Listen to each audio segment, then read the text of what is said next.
This is a video on how you can solve transformed trigonometric equations. Um, you might have came across this video if maybe you're struggling to solve equations, say in the form sine, cosine of tan, sine, cosine, or tan of ax plus b. Okay, now it's usually that form. It doesn't have to be. It can just be, much worse than that. But it is fine because the way that I'll show you how you can solve these equations, you can really just generalize it into anywhere. Okay, so hopefully by the end you'll be able to solve something like this and be able to give all solutions between, say, whatever range is given. Okay, it's a very strategic way to doing it, so it's not like you have to think much about it. Okay, let's just start from basics though. So let's say we have sine x equals a half. Okay, inverse sine both sides, so you get the first solution is 30 degrees.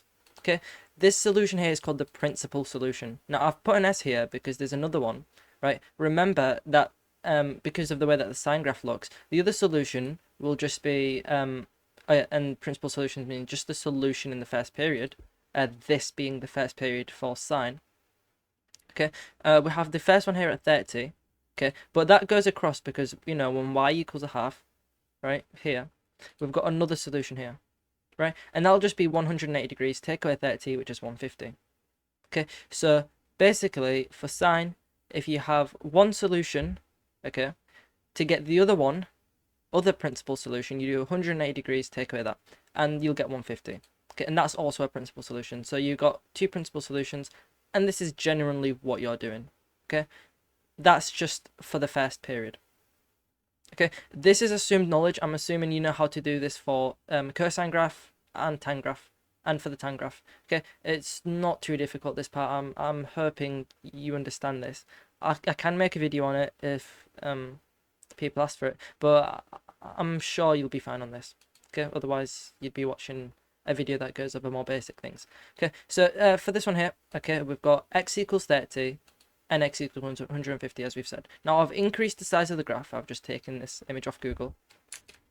Now, so we have a solution here at 30, and then we have another one here at 150, but that's just the principal solution. So that's the solution in the first period, but there's an infinite number of solutions, because say if we have this line here that cuts 30 degrees and 150 degrees, you can just extend it out to infinity, and you'll also have this solution here, and this one, and this one, and this one. So it'll just go on forever. Now, how do you get these other solutions? Well, look at this. To get to this one, you do 0 plus that 30 degrees. Okay, and that means to get from this one here, you just do this 360 plus that 30 degrees. So the other one will be at 390. Okay, now, and then say for this 151, you can go from 0 degrees and then go forward to 150 degrees. And then go from here, go 0, from 360, go forward to 150 degrees. Alternatively, you could go back 30 degrees from 540 and then go back 30 degrees from here. Doesn't matter. But anyways, in general, if this is the first wave, right, and we've got two solutions, that means every wave will have another two solutions. So this is one wave, that's two solutions, and this is another wave, two solutions, and then this here is another wave, two solutions. So every wave you'll have two solutions, and that repeats every 360 degrees. Okay, so that's 360 degrees, and then another 360 degrees, and then that'll just go on forever. So these two solutions will just repeat every 360 degrees. So for this one, we'll do the solution. So we have one at 30 here, and then we'll have another one at 360 plus 30, so 390. That's the same as moving the entire graph 360 degrees. So, if this is 30, that one must be 360 degrees plus 30, so it's 90. And then this other one here must just be 360 plus 150, which is 510 degrees. Yeah, 510 degrees. Okay, where k is just the period. So when k equals 0, that's just this first period here. And then when k equals 1, that's this second period. Alternatively, k could equal -1, and that'd be this period here. And k could equal -2. So this k just represents what part of the graph we're in. Okay, when it's 0, it's just this first part. Okay, when you're solving equations, basically there's always a 360 degrees k here, say for sine, but it's just where k equals 0. So you've been solving it to get these two solutions just when k equals 0. Okay, we're going to be using this idea where we're using the next period or the period before, and we're going to repeat that so we can get all solutions within a range. Okay, and I'll get more into that as like when we do a few examples, you'll see what I mean. So for example here, this one, okay, inverse sine both sides, so we'll have inverse sine of a half, which is 30 degrees, okay, and then inverse sine of sine is just, they just cancel, so you have 4x equals 30 degrees, and then 4x equals 150 degrees, right? Because you just did a 180 take away this to get the other one. But remember, it repeats every 360 degrees, as we've said. Okay, we want to rearrange for x, so we will just divide by 4 on both sides here. Same thing here, divide by 4 on both sides to get this. Okay, now we're saying, now this is like the general form. Okay, so the first period, right, when k equals 0, what solutions do we have? Well, we have the first solution at 7.5. Okay, and then the other one at 37.5, so when k equals 0. And then say the period after that, when k equals 1, well, just put k equals 1 in here and then solve this. Put k equals 1 in this and then solve it to get those are the two solutions. And then when k equals 2, we have these solutions and this solution. But these ones are out of range.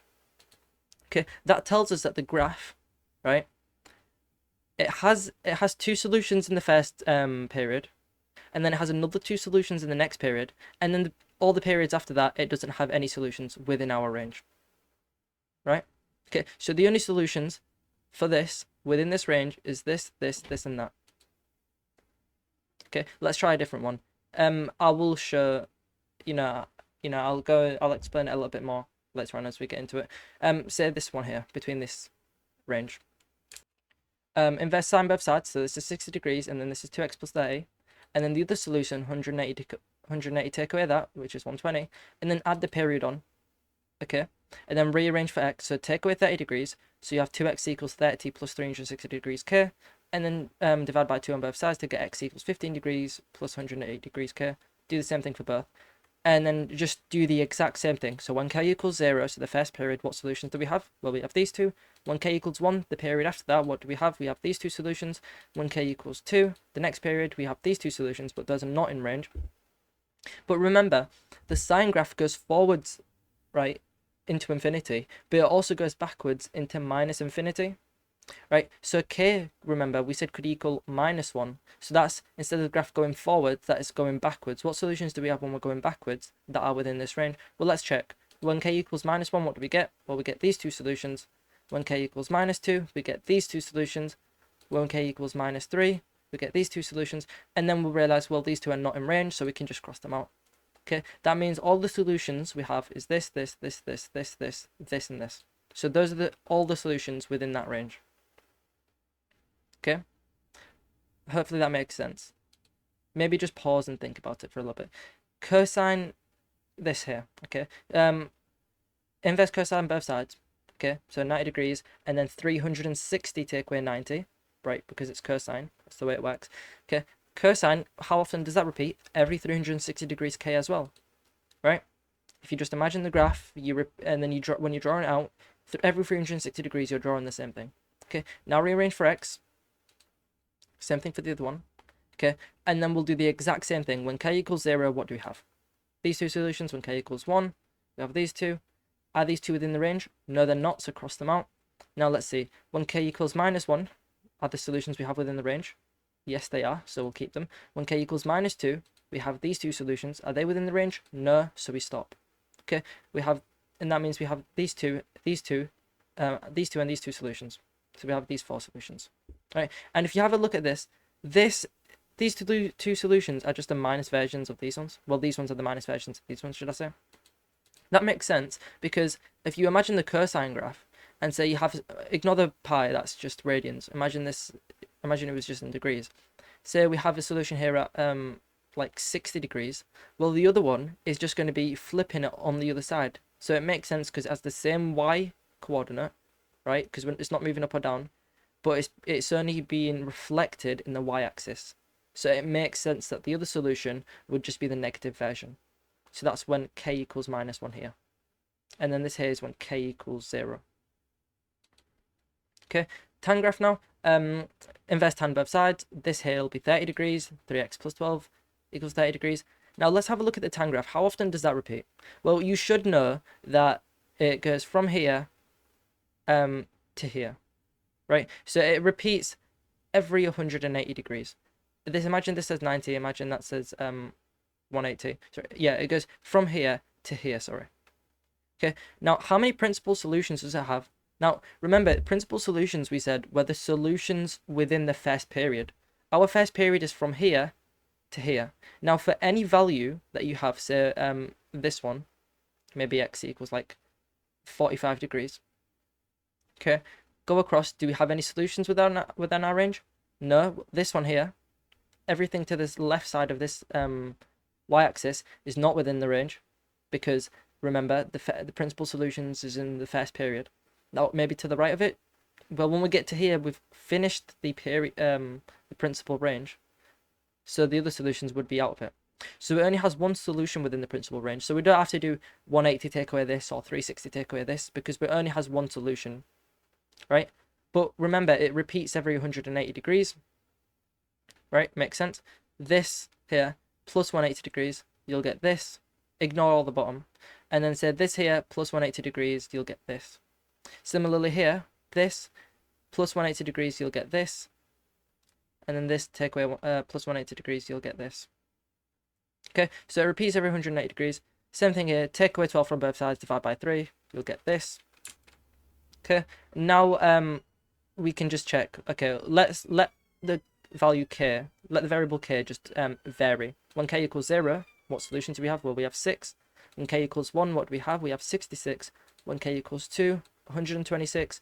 And when k equals 3, we have 186. 186 isn't within our range, so we can just cross that out. We can say the solutions are this, this, and that. Except, let's check. We know that it's not going to have any solutions going backwards, because we only want between 0 degrees and 360 and 180 degrees. But let's just check, just for the sake of teaching. Okay. When k equals -1, what do we have? We have -54, not within the range, so we stop. So we have this, this, and this as our answers. Okay. Now to recap things, whenever you're solving these equations, the first step is to find the principal solutions. So it's the solutions within the first period. Okay, it's the solutions to the untransformed graph. What that means is say, let me go back to maybe a different example. So cosine here, let me go back to this one here. Cosine here, imagine it just said cosine x, not cosine a half x. Okay, so the solutions, if it was cosine x equals 1, that means x would equal 90 degrees, so you can put 90 degrees here. Okay, and for the record, let me just say this here, this should make sense, because if you imagine this is the graph of f of x, where f of x is just cosine x. Okay, now f of a half x, right, that's, you're just stretching the graph outwards by factor 2. You should know your graph transformations. So instead of it repeating every 360 degrees, it should repeat every 2 times that, which is 720 degrees, right? And the solution should be 2 times more, so it's 180 degrees, right? Hopefully that all makes sense. It should intuitively. Okay, so we can go back forward to this recap. Okay, the solutions, 2 solutions to the untransformed graph, or 1 solution if it's tan. Step 2, add the period of the graph, right? If it's sine or cosine, then you add 360 degrees k, and if it's tan, you add 180 degrees k. Okay, this isn't something that you have to remember. You shouldn't be remembering this. This is just something that you should know based off your knowledge of the graph, right? Based off how they repeat. Okay, step 3, rearrange for the variable you want. For example, x in x plus 12, or theta in 5 theta minus 6. Right, when we had sine of 3x plus 12, you just want to rearrange for that x after you've done the inverse sine both sides. Okay, step 4, what do we want to do? We want to keep using different values of k. Okay, keep increasing or decreasing it by 1, and you want to stop only when the values that you're getting now are not within the range. Okay, so maybe if k equals 1 x to get values within the range, then keep those 2 solutions, and then check k equals 2. Does it give you solutions that are within the range? It does. It might not. We'll just say it does. That means you can go to k equals 3. Does k equals 3 give you solutions within the range? Maybe not. And if it doesn't, you can stop there. Okay, and then check the minuses. So check the -1, -2, -3 until you don't get solutions within the range. Okay, so these are all the steps you should be using. Okay, now we've done that, use the information I've just given you to solve this. This was at the beginning of the video. Okay, how do you solve this within the range minus 360 degrees to 360 degrees? Hopefully this should make it pretty trivial. With what I've said, hopefully I've explained it well enough. Thank you for watching.